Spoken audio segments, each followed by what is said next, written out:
Right, it's time for the most controversial segment on this show. It's one prick in his crappy list. Is that what the name of this is? I don't know why you're talking about controversial. Like, is like Einstein's theory of relativity controversial? Being the fact that it's heavily well researched, completely correct, is bulletproof against anything that may scientifically disprove it. That is what this list is. It also controversial is not a word you could use. It also leads to the creation of the nuclear bomb. So go on, come on. Give us your power rankings, Eoin.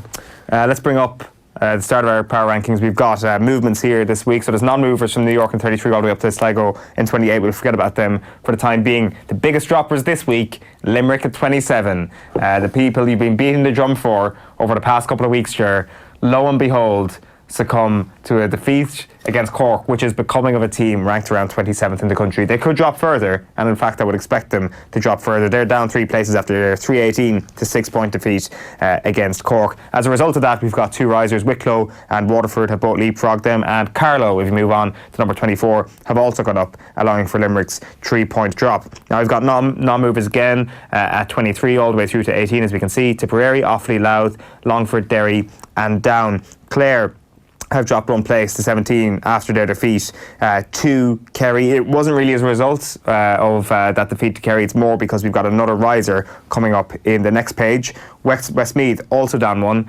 and Westmeath and Clare are making room for Cork, who are up to the top 15 after that incredible. Well, I don't want to say incredible. It was an absolute just trouncing of Limerick, putting up a score that a lot of people I don't think expected them to be capable of doing, but it is a score that they put up, and it is a score that showed that perhaps they're a lot better than a Division 3 team, something that I suspect myself. I think we're in for a good Munster final.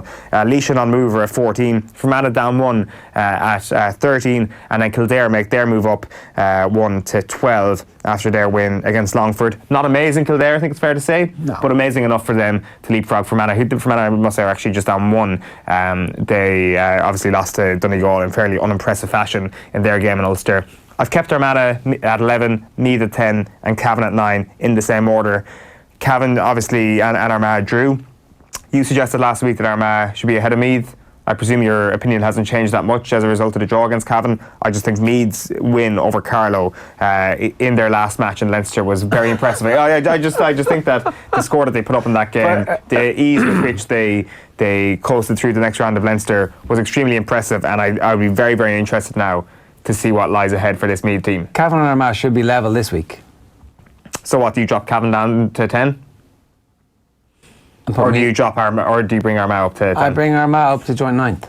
9-9 equal. You can't do that. There's always a difference between these sides. You can totally do it. Let's face it here. On any other day, Cian Mackey's last second attempt would have just sailed over the bar. That's not how it works. I know. They didn't do it. It does. It is kind of how it works. Like one draw does not an equal footing make, as the old adage goes. It literally does. It literally does exactly that.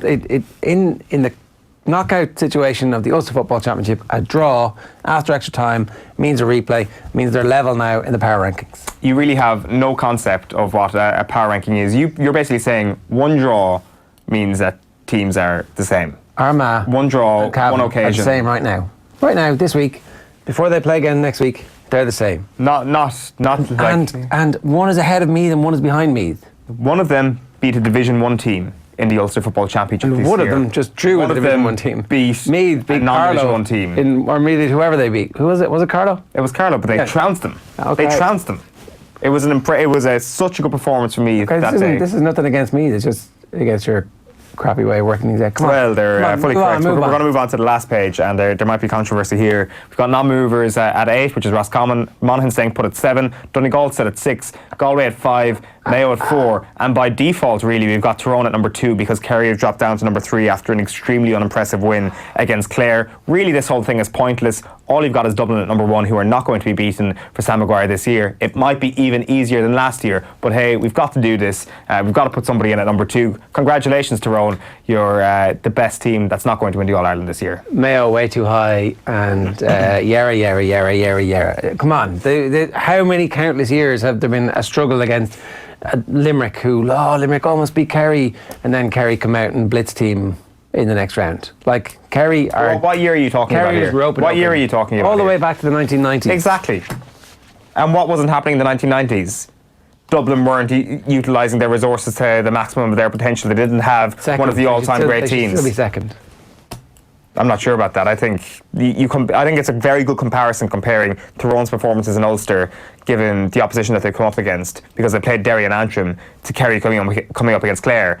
Like they're not Tyrone a game. They did 2 a point, but then they played. 5 minutes left to go. Then they went out against Antrim and were very impressive in attack. Far more impressive in attack than Kerry were in attack. Kerry looked sloppy. They looked lethargic. They looked inaccurate. They looked like they had a training session the day before to keep everybody, keep them in the long grass. For now, they're the 3rd best team in the country. But again, it doesn't matter because all that matters is none of them are going to win the All Ireland.